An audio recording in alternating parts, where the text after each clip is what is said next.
Hey everybody, my name is Gareth Soloway, Chief Market Strategist here at verifiedinvesting.com.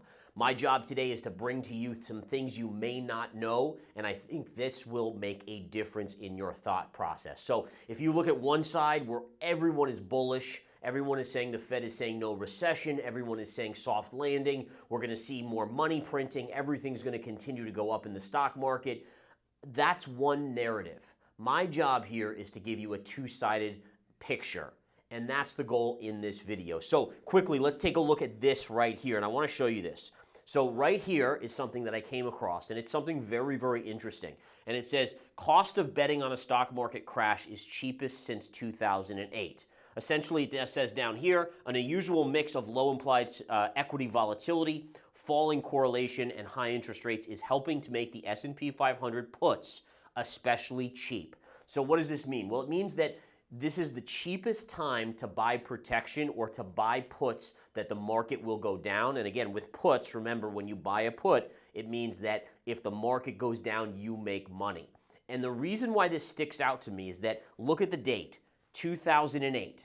What happened later in 2008 until 2009? We had the financial crisis. So again, buying protection or buying assets that will make you money on the downside, cheapest since 08. We know what happened in late 08. Now, right here's another thing.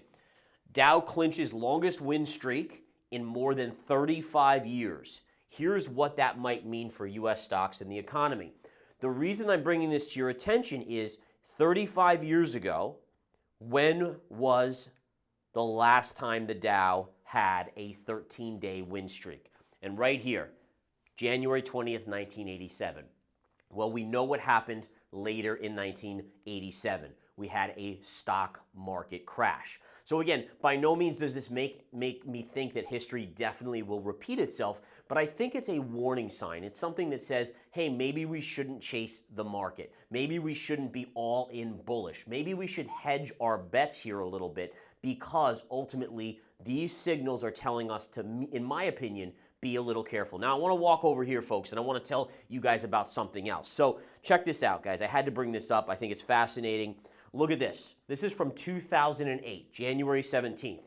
Bernanke, Fed is not forecasting a recession. The Federal Reserve Chairman Ben Bernanke on Thursday told lawmakers that even though the U.S. economy is facing a difficult combination of circumstances, the Fed is not forecasting a recession. The U.S. economy remains extraordinarily resilient, the U.S. Central Bank chief said in answering questions after testifying before the House of Representatives Budget Committee. Okay, so in 2008, by the way, this is the same time as what I just showed you, was we had that 13-day win streak in the Dow in these periods. And the volatility, well, that was 1987, but the volatility was the lowest, which is equal to now. You had Ben Bernanke saying the Fed is not forecasting a recession.